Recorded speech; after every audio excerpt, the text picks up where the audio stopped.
What's up everybody in YouTube land? I thought I would make a video for the beginners because most videos on this channel are for intermediates to advanced players. I've got a little list here of basically a lot of excuses that I hear beginners say about why they're not practicing or playing. Or maybe you're a beginner and you have like your elder tell you something, and you know it might just not be something that's not true.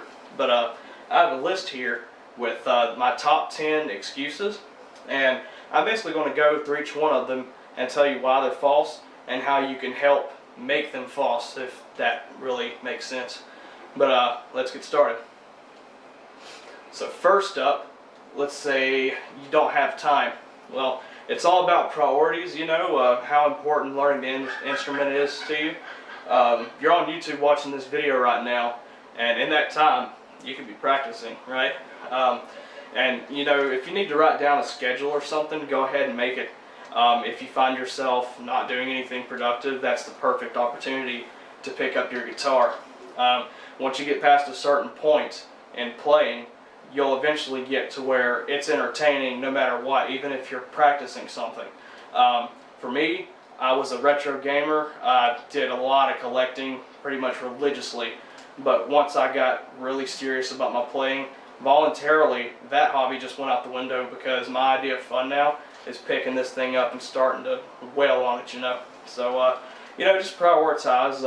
You can always find time. If you legitimately think you don't have time because of your work situation, you might need to adjust your sleep schedule or something like that. But yeah, that's my take on time. And next up, hands and fingers aren't big enough, or you're not flexible enough. That's only about half true, I'd say. First of all, look at my hands compared to this neck. I got pretty small hands, and I got stubby little sausage fingers. I mean, look how long my fingers are.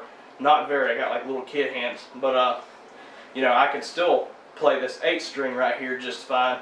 I could play a 5-string bass just fine.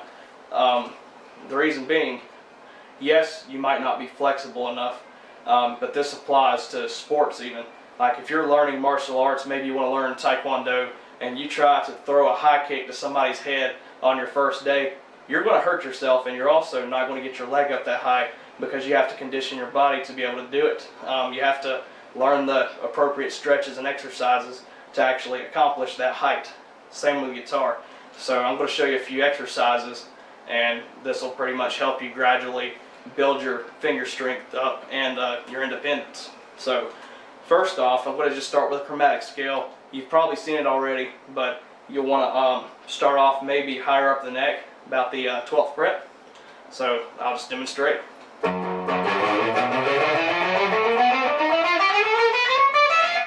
So it's basically just adjacent frets, you know, each finger 1, 2, 3, 4, 1, 2, 3, 4. And you know, you don't have to do it that fast. Start slow if you need to, and always go down, up, down, up, down, up with your picking. And if you develop that habit, you'll thank me later. But so the next exercise is based on that chromatic scale, but it's going to challenge you a little bit. Well, first, this chromatic scale, gradually work your way down that neck, 1 fret at a time. So I'm starting at the 12, maybe I want to go down to the 11. And just keep going down until you can do this. And then back to what I was saying though, is this one's based on the chromatic scale, this exercise. It's pretty similar, except you're going to be skipping a fret between each finger. So if I'm starting down here, 12th fret to the 15th, that's your standard chromatic. Go ahead and skip 1 fret from your index finger, so go down to the 11. 11, 13, 14, 15. And do the same thing with each finger. So now there's a gap between these two. And that's 11, 12, 14, 15. 11, 12, 13, 15. So now there's a gap between those two. And you'll just work your way down kind of like a little spider.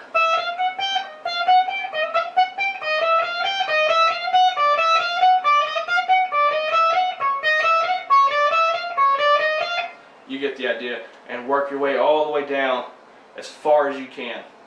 And that'll build up strength tremendously if you do it every day. It's also a good warm-up exercise. The last exercise I want to show you is having to do with legato. You can do this anywhere on the neck. You can start out with just start hammering your finger down, each individual finger down. Keep one down on the fret, and then maybe you can go, just experiment with that. You can make a riff out of it, make it a little bit more fun. For example, all I'm doing is hitting an open note, and then just a trill, or a hammer-on, whatever. So you can go,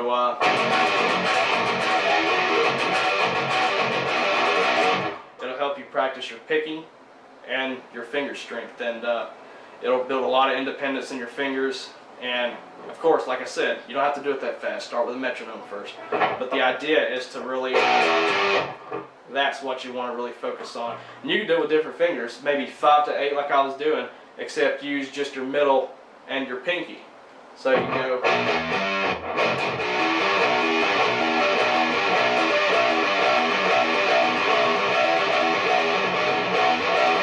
and just like I said with that fret skipping thing, do that. And that should help you tremendously if you do that every day and get your finger strength and your hand stretched. So this is my little hand. That's about how far I can stretch it. So yeah, next excuse is I can't multitask or I have no rhythm. Well, if you can bob your head to a song, or maybe stamp your foot or snap going 1, 2, 3, 4, 1, 2, 3, 4. If you can do that, you can build up a rhythm to play guitar with. A good idea is if you're practicing something, try to accent the notes, which is basically hit one note harder, and kind of bob your head with it, and you'll naturally go with what you're bobbing to. So like if I'm practicing a gallop, for example, and I bob my head, and I'm accenting that first note, and I'm bobbing my head to it, my body is going in the same rhythm, right?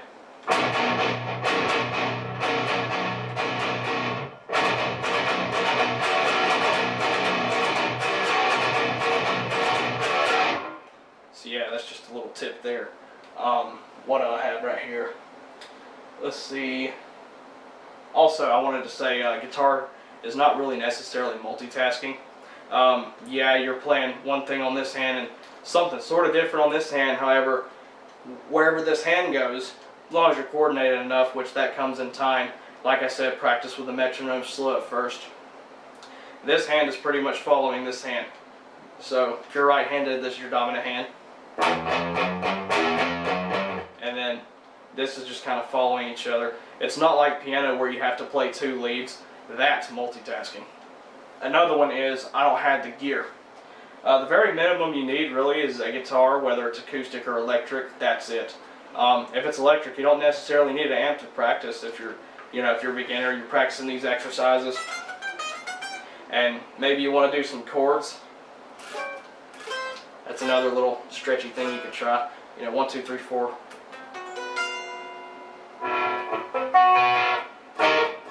And just gradually go down. But for gears wise, look at the used market. Go to a guitar store, look at their used stuff. There is some crazy prices. I've got an $800 bass on the wall right there, and it only cost me $300. And I've seen $150 guitars go for as little as $50. So, check your local guitar center or wherever. I'm sure you'll find a good deal. And if you have no money whatsoever, let's say you're dead poor, maybe you're a teenager without a job because you got school, and maybe your parents can't afford it. See if you can ask a friend at school. Maybe you can, I don't know, do some kind of chore to help out somebody to let you borrow their guitar, or, something along those lines. Let's see. Also, never try to plug in direct to your computer. If you want an amp, they make headphone amps for as little as 30 and 40 bucks out there. And again, if you go to the used market, maybe you can get a rolling cube, and you have both a headphone jack and the option of a speaker, so you kind of get the best of both worlds. And then that goes into noise disturbs my folks, whether that be your parents or your roommates. Again, they do make headphone amps, so they don't have to hear your rubbish or you're shredding, depending on how good you are. But it's a pretty convenient thing to have. And again, check the used market. They do make headphone amps, or if you want something with a speaker, but the option, there's the rolling cubes. There's a Line 6 Spider Jam. and quite a few others. I just can't remember the names of them. And I've heard this one a lot, mostly from elders. I was actually told this myself when I was a kid. You have to start with acoustic first. False. The best thing to start with is a guitar that you enjoy playing, because a guitar is a guitar no matter what. This is no different from a 6-string. The only difference is those 2 strings. That's it. But yeah, and of course, you know, pickups. But when you get to the grand scheme of things, all guitars are pretty much the same. So that's all you really need to know on that. Just pick something up that you enjoy. I've had a couple guitars here and there, starting from when I was like maybe 10 or 11 years old. And they were pretty good, but I eventually got rid of those when I actually started getting really serious about my playing. When I was about 15, I ended up getting a Schecter Omen 6 for Christmas. $300 guitar, and it was a badass guitar. It still is a badass guitar. But I enjoyed the hell out of that thing. I wailed on that thing every day, and that's what really got me started, because I just enjoyed picking it up. It looked awesome, sounded great, and it felt good. The neck was really comfortable. So just start out with something you think you'll enjoy. And another excuse is I'm not musically inclined, or it's easy for you. I've heard people say that to me. You only get out what you put in. I was inspired by a lot of guys like Paul Gilbert and Steve Vai, and the thing is, those guys are like heroes to me. They still are, and I basically just fantasized about being like them, you know, being able to do all that crazy, you know, shit. And you know, eventually I just got motivated enough to start practicing and getting serious. I also had a guy who was younger than me in high school. Like I said, I was maybe 15, so he'd be about 14. And I saw him playing all this crazy stuff that I never dreamed I'd be able to play. I started hanging out with the guy, and I eventually picked up on some of the stuff he was doing. And it pretty much took off from there. My response was basically, if he can do it, I can do it. And it's true. I mean, if I can do it, you can do it. Anybody can do it. You just have to set your mind to it. And, you know, nothing's ever easy. It wasn't easy for me starting out, and, you know, nothing's easy starting out. Same with sports. If it was easy, there'd be no NFL, NBA, just like how if music was easy, there'd be no Billboard chart. Well, except for if you're a pop artist, but I'm not going to go into that. But, yeah, it's mostly just, you know, muscle memory, memorizing a lot. And eventually just stuff like this becomes natural to you.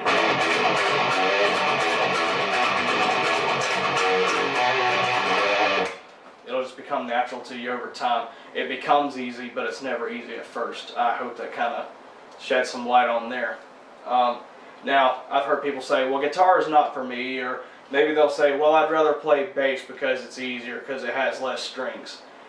No. First, again, that's one of those half-true things.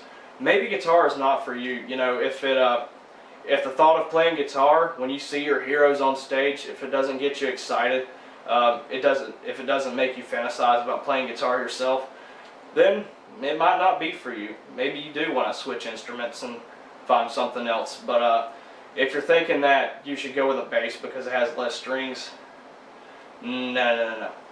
Let's just say this, if you're playing on just 2 strings on this guitar, it's no easier just playing on 2 strings, is it? Not only that, but when you got a bass, the neck is much longer, and the strings are much wider apart. There are a lot more different techniques involved, and to be honest, a lot of those techniques I find harder than guitar. But yeah, because that neck is long, you know, if you're one of those beginners, you're going to have an even harder of a time getting your fingers to stretch and having strength in your fingers. But if you really want to build your fingers up, go ahead and play a bass. I've heard people say, well, I don't have the patience, or I get frustrated easily. Yeah, it's kind of a gray area, but there are ways around it. There are a lot of ways to deal with frustration. Most of the time, frustration comes from playing or practicing the same thing over and over you screw it up and you just don't get it right. First up, slow it down. Focus. Stay focused. But the biggest one that I found helped me, you know, I still get frustrated after 8 years, but what helps me tremendously is screw whatever practice regimen you're doing and just play. Just play and have fun. You'll experiment and find out what sounds good to you. And if you come up with a riff just from messing around that sounds good, it'll motivate you that much more to keep moving forward. And you know, you might see somebody that plays a heck of a lot better than you, but you've been playing twice as long as them. That might be true, but it's not that you practice, it's what you practice and when. So if you got this guy that's been playing half as long as you, he might have been practicing actual practice that moves forward twice as long as you. So keep that in mind. And lastly, I've heard people say, well, I need a teacher to teach me in person, or I need a different teacher than who's teaching me now. You know, that can be true. The internet is filled with resources. You got YouTube, what you're watching right now. There are tons of teachers on YouTube. A lot of them are really good, some of them not so good. Just make sure if you look on YouTube for guitar lessons, do it from a reputable instructor. I've seen lessons from Rob Chappers. He's really good in what he does. He's more for the intermediate guy, but Rock On Good People, that's a great channel for beginners. And maybe you prefer to have somebody in person. Again, just make sure they're reputable. Really, any teacher, regardless who you go to, they're going to show you more or less the same thing, because guitar is a universal instrument for the most part. As long as they don't teach you bad habits or neglect correct posture, for example, you should be fine with anybody. And of course, getting along with them helps too. But yeah, just make sure they have a good reputation, you know, if you're a beginner, because you want to learn the right things. And that's about it. All I gotta say is, if it's really important to you, keep it up, and I promise you will get better with the right motivation. Until next time, horns up. I also forgot to mention one thing. As a guitar player, never compare yourself to others in a negative way. This is the #1 worst thing you can do, especially as a beginner. Once you start comparing yourself, you'll just make yourself depressed. But remember, people are built differently. Some catch on quicker than others. Some excel in different areas.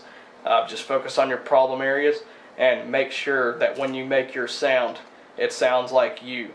And once you get your own sound, doesn't matter who can play better than you, because nobody can play like you.